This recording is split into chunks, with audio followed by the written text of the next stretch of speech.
Assalamualaikum warahmatullahi wabarakatuh.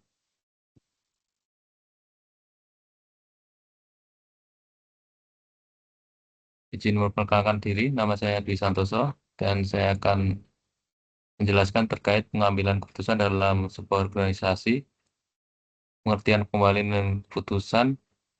Pengambilan keputusan merupakan sebuah proses dan komunikasi untuk menyelesaikan suatu permasalahan.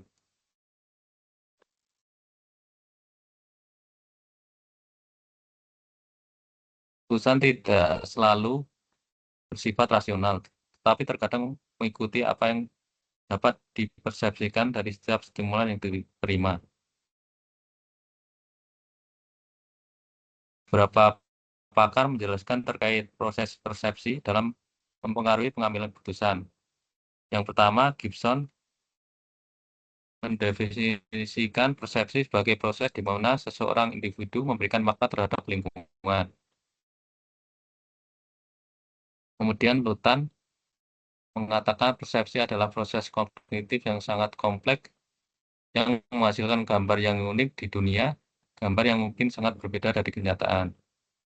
Kemudian Haris dan Hartman mengatakan persepsi adalah pengalaman sensorik di mana seorang individu mengamati perilaku, acara, atau kondisi yang membentuk interpretasi faktor yang diamati, pengembangan sikap, dan memungkinkan pengamatan diolah menjadi faktor yang mempengaruhi tingkah lakunya.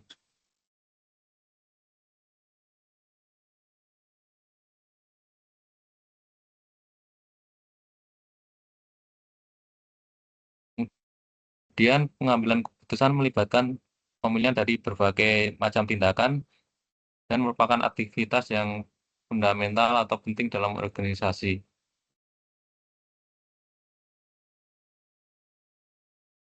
Setiap keputusan memiliki sejumlah faktor yang sangat penting, yakni satu, keputusan menghadapi sejumlah alternatif pilihan berkaitan dengan tindakan yang akan diambil. Kemudian, berbagai kemungkinan hasil atau akibat dapat terjadi tergantung dari alternatif tindakan mana yang diambil. Lalu, masing-masing alternatif memiliki peluang untuk berhasil dan gagal. Yang terakhir, pengambil keputusan harus menentukan nilai manfaat dari hasil yang kemungkinan dicapai.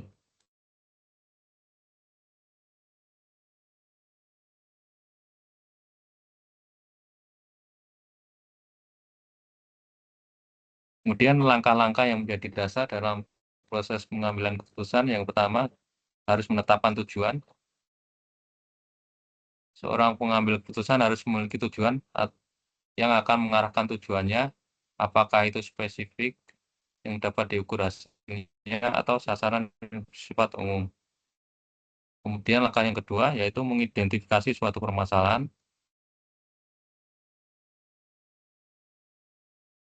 Jika penyebab timbulnya permasalahan tersebut tidak berhasil kita identifikasi dengan tepat, maka permasalahan yang ada tidak dapat diselesaikan dengan baik. Ada tiga kesalahan yang sering terjadi dalam mengidentifikasi permasalahan, yaitu yang pertama mengabaikan permasalahan, kemudian memusatkan pada suatu gejala, kemudian yang ketiga melindungi diri. Yang langkah ketiga dalam mengambil keputusan yaitu mengembangkan sejumlah alternatif atau pilihan.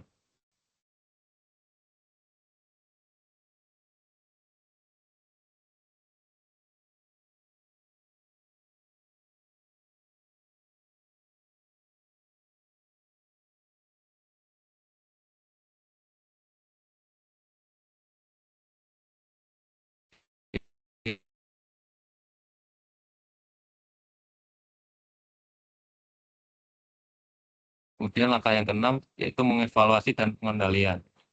Setelah keputusan itu dilaksanakan, kita dapat menganggap bahwa hasil yang diinginkan akan tercapai. Kemudian mekanisme pengendalian dan evaluasi perlu dilakukan agar hasil yang diharapkan dari keputusan tersebut dapat terrealisasi. Dan lanjut,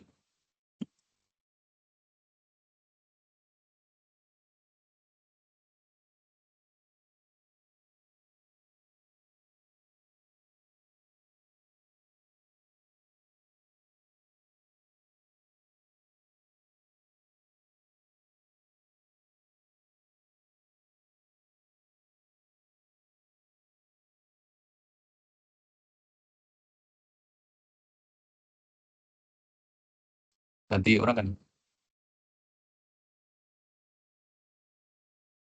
Mas Rendra.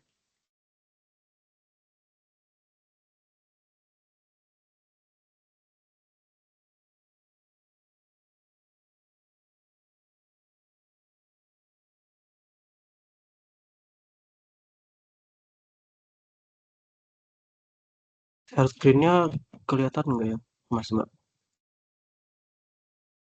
Kelihatan, Mas. Kelihatan. Baik, selamat malam teman-teman semua. Perkenalkan, nama saya Rendra Putra Riastio, mahasiswa S1 PJJ Manajemen Unsea dengan nomor induk mahasiswa 2502010216553. Pada kesempatan ini, saya akan menjelaskan materi mengenai model pengambilan keputusan dalam organisasi. Dalam pengambilan keputusan, terdapat 3 model yang dapat diterapkan, yaitu yang pertama model rasional. Model ini merupakan cara pengambilan keputusan yang dilakukan secara sistematis agar menghasilkan keputusan yang paling logis dan optimal. Dalam model ini, prosesnya dimulai dengan mendefinisikan dan mendiagnosis masalah. Dalam tahap ini ada 3 hal penting, yaitu kepekaan, yang kemudian interpretasi, dan yang ketiga adalah integrasi.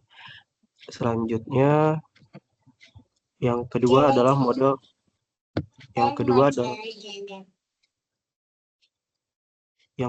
model rasionalitas terbatas atau bounded rationality model, yaitu model ini berbeda dengan model sebelumnya karena model ini mengakui bahwa manusia memiliki keterbatasan baik dalam waktu, informasi, maupun kemampuan berpikir. Karena itu, pengambil keputusan tidak selalu mencari solusi terbaik, tetapi memilih solusi yang cukup baik dan dapat diterapkan. Contohnya, ketika terjadi gangguan sistem pada perusahaan, manajer dapat mengambil solusi yang secara cepat sambil operasi tetap berjalan dan kemudian menunggu informasi yang lebih lengkap. Yang ketiga adalah model politik atau political model, model yang keputusannya dipengaruhi oleh kepentingan pihak-pihak yang memiliki kekuasaan atau stakeholder, sehingga keputusan tidak hanya didasarkan pada analisis masalah, tapi juga dipengaruhi oleh kepentingan tertentu. Selain dari 3 model di atas, terdapat juga model pengambilan keputusan menurut Jones dan George, yaitu yang pertama model klasik. Model ini berasumsi bahwa pengambil keputusan mampu mengetahui semua alternatif beserta konsekuensinya, kemudian memilih alternatif yang paling rasional. Namun kondisi seperti ini sering kali sulit diterapkan dalam dunia nyata. Yang kedua adalah model administratif. Model ini muncul dikarenakan model klasik banyak mendapat kritikan dari kritikus, salah satunya adalah Herbert Simon dan James Mark. Menurut mereka, manajer tidak mungkin selalu memiliki informasi yang lengkap dan kemampuan manusia dalam mengolah informasi juga terbatas. Selain itu, keputusan sering dipengaruhi oleh faktor psikologis maupun kepentingan pribadi. Akibatnya, keputusan yang diambil tidak selalu sempurna, tetapi tetap merupakan pilihan yang paling realistis sesuai kondisi yang ada. Sekian penjelasan dari saya mengenai model pengambilan keputusan. Pengambilan keputusan, materi selanjutnya akan dijelaskan oleh rekan saya selanjutnya, itu Mas Bandaria. Terima kasih. Assalamualaikum warahmatullahi wabarakatuh. Terima kasih sebelumnya Mas Rendra. Mohon izin Pak Dr. Hendy selaku dosen. Saya akan melanjutkan pembahasan diskusi dari kelompok kami, yaitu mengenai tipe pengambilan keputusan. Pada bagian ini, tipe dan teknik pengambilan keputusan itu ada 3 teknik. Yang pertama itu kerap disebut brainstorming, yang kedua ada teknik Delphi, kemudian yang ketiga yaitu teknik kelompok nominal, di mana brainstorming itu semua grup, semua anggota itu memberikan ide dan memberikan kritiknya masing-masing, menyampaikan gagasannya masing-masing, kreativitasnya, kemudian nanti bakal dipilih ide yang paling efektifnya seperti apa. Biasanya kerap contohnya itu kerap di kita di bea cukai pada umumnya itu melakukan briefing gitu, briefing untuk mencari solusi atau adanya penurunan tren impor misalnya. Kemudian kita mencarikan solusi setiap pegawai itu dicari gimana cara untuk mengatasi masalah tersebut. Kemudian ada teknik Delphi, di mana teknik Delphi ini merupakan melibatkan beberapa ahli, mengundang ahli, dan pendapatnya itu dipisah dari anggota kelompok itu sendiri atau anggota organisasi itu sendiri. Contohnya itu seperti semisal adanya permasalahan pada ekspor mineral tertentu atau yang baru-baru ini kita kulik itu ada masalah minerba itu seperti tanah jarang dan kayu atau sebagainya. Itu biasanya kita mengundang ahli kayu atau ahli minerba atau ahli lab sebagai ahli dalam memberikan rekomendasi atau pendapatnya. Kemudian pendapatnya itu dikumpulkan dengan pendapat pegawai, kemudian barulah dipilih keputusan yang paling tepat. Kemudian teknik yang ketiga itu ada teknik kelompok nominal. Teknik kelompok nominal ini gabungan antara brainstorming dengan teknik Delphi tadi. Setiap anggota itu menuliskan ide secara mandiri, selain itu idenya itu didiskusikan bersama, kemudian pada akhirnya itu hasil ide yang udah terkumpul itu dilakukan voting. Setelah voting tersebut, maka terpilihlah keputusan yang paling tepat dalam suatu kelompok atau organisasi. Ketiga teknik itu bisa disimpulkan bahwa brainstorming itu lebih menekankan kreativitas. Kemudian DLP itu lebih mengutamakan pendapat ahli. Kemudian kelompok nominal itu menggabungkan partisipasi anggota dan pengambilan keputusan secara demokratis. Kemudian setiap organisasi dapat memilih teknik yang paling sesuai dengan kebutuhan dan situasi yang dihadapi, sesuai permasalahan-permasalahan yang ada pada organisasi tersebut. Mungkin itu saja yang bisa dijelaskan pada bagian ini. Selanjutnya pada bagian berikutnya nanti akan dijelaskan oleh Mas Imam. Kepada Mas Imam, izin Mas. Baik, terima kasih Mas Bandaria. Selanjutnya, perkenalkan nama saya Muhammad Imam Silevi, nomor NIM 250201021580. Selamat malam teman-teman sekalian. Pada kesempatan ini saya akan menyampaikan secara singkat mengenai gaya kepemimpinan dalam pengambilan keputusan, kemudian juga menurut pandangan saya juga. Saya izin share screen sebentar.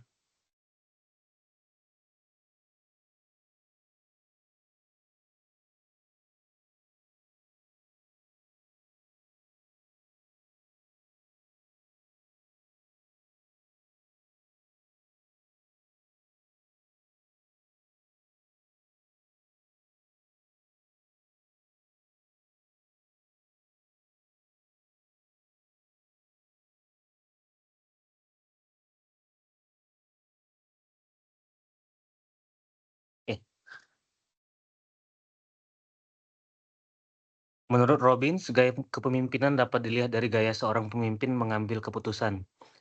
Terdapat 4 gaya utama, yakni gaya direktif, analitik, konseptual, dan perilaku. Yang pertama, gaya direktif. Pemimpin dengan gaya ini cenderung mengambil keputusan secara cepat, logis, dan berorientasi pada tugas.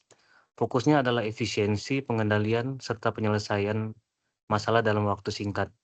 Namun, gaya ini biasanya kurang melibatkan bawahan dalam proses pengambilan keputusan. Kemudian yang kedua adalah gaya analitik. Pemimpin dengan gaya analitik lebih menyukai pengumpulan data dan analisis yang mendalam sebelum menentukan keputusan. Mereka mempertimbangkan banyak alternatif sehingga keputusan yang dihasilkan lebih matang, namun membutuhkan waktu yang lebih lama. Kemudian yang ketiga, yaitu gaya konseptual.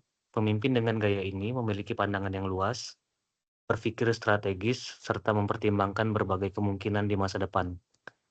Pemimpin dengan gaya ini aktif berdiskusi dengan banyak pihak untuk memperoleh masukan, kemudian mengkombinasikan informasi tersebut dengan intuisi dalam menentukan keputusan. Yang terakhir, yang keempat adalah gaya perilaku. Gaya ini lebih berorientasi pada hubungan antar manusia. Pemimpin cenderung terbuka terhadap saran, mengutamakan kerjasama, menjaga keharmonisan tim, dan berusaha menghindari konflik. Pendekatan ini sangat efektif dalam membangun komitmen dan semangat kerja tim.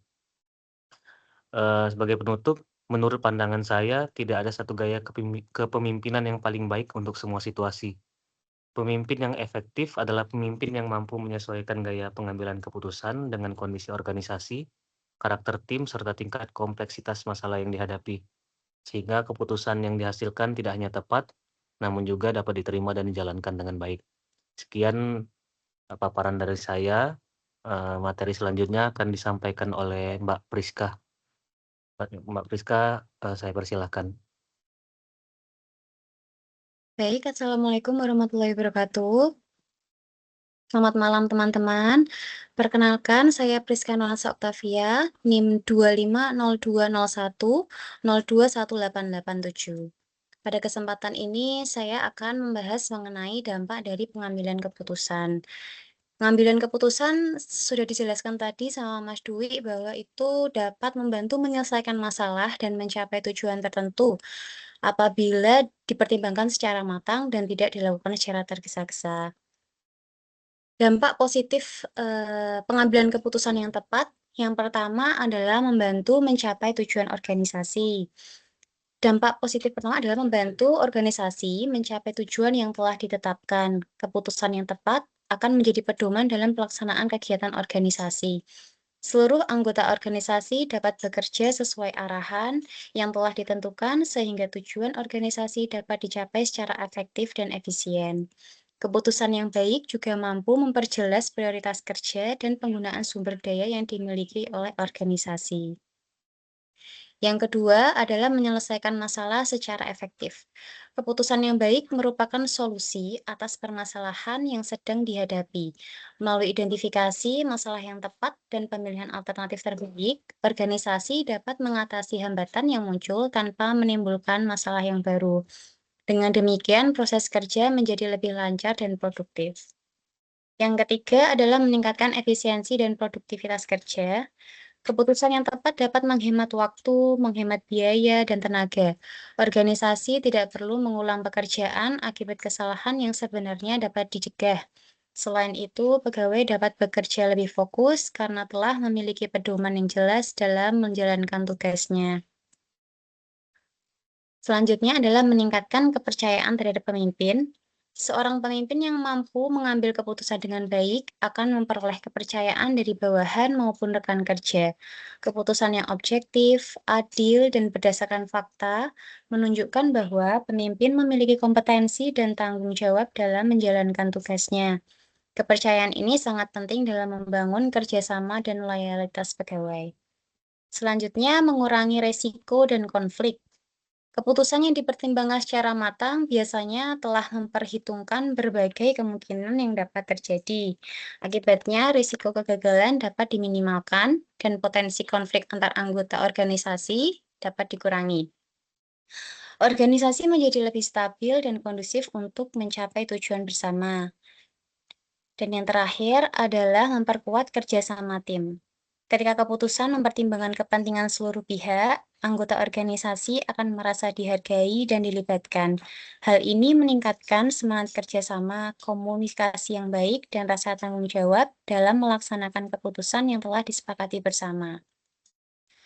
Tadi adalah dampak positif ketika pengambilan keputusan dilakukan secara matang. Namun, banyak kasus juga ketika pengambilan keputusan dilakukan secara terburu-buru, sehingga malah memberikan dampak negatif. Yang pertama adalah menimbulkan penyesalan di kemudian hari. Keputusan yang diambil secara terburu-buru seringkali tidak mempertimbangkan konsekuensi dan risiko yang mungkin terjadi. Ketika hasilnya tidak sesuai harapan, pengambil keputusan akan merasa kecewa, bahkan menyesal atas keputusan tersebut. Dalam kondisi tertentu, penyesalan yang berlebihan dapat mempengaruhi kondisi mental dan psikologis seseorang. Selanjutnya adalah merugikan orang lain. Keputusan yang tergesa-gesa dan tidak mempertimbangkan dampaknya, sehingga merugikan pegawai, rekan kerja, pelanggan, maupun masyarakat yang terdampak oleh keputusan tersebut. Sehingga hubungan kerja yang semula baik dapat menjadi terganggu. Seperti mungkin contohnya saya ambil yang mutasi Kementerian PU ya. Itu kan dilakukan ketika sedang viral Menteri PU-nya itu mau keluarganya ke dalam surat tugas yang ke luar negeri. Nah, setelah itu muncul mutasi itu yang dikatakan katanya orang-orang yang terlibat dari pengunggahan yang mengunggah surat tugas tersebut itu kan juga merugikan orang lain ya. Lalu menimbulkan banyak permasalahan baru. Keputusan yang tidak matang seringkali tidak menyelesaikan masalah utama, bahkan memunculkan masalah tambahan. Alih-alih memperbaiki keadaan, keputusan tersebut justru memperumit situasi dan memerlukan biaya, waktu, serta tenaga tambahan untuk memperbaikinya.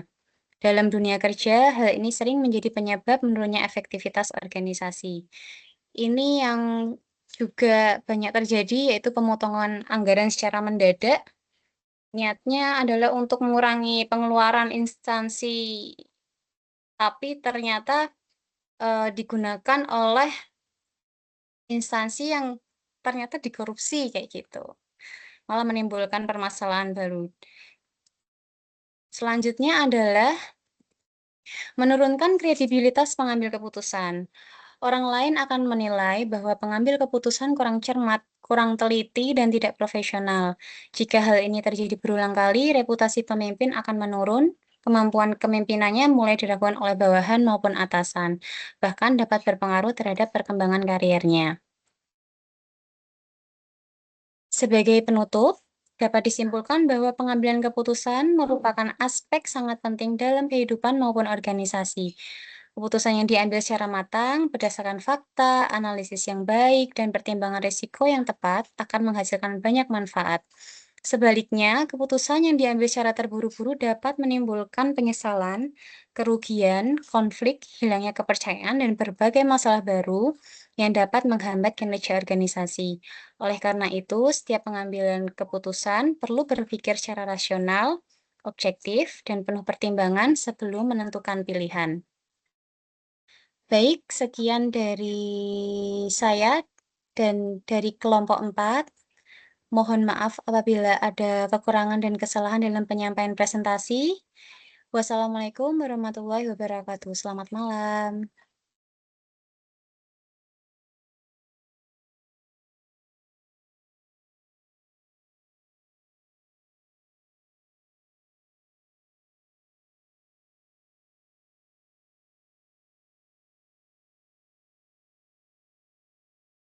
Stop record berarti ya. Iya.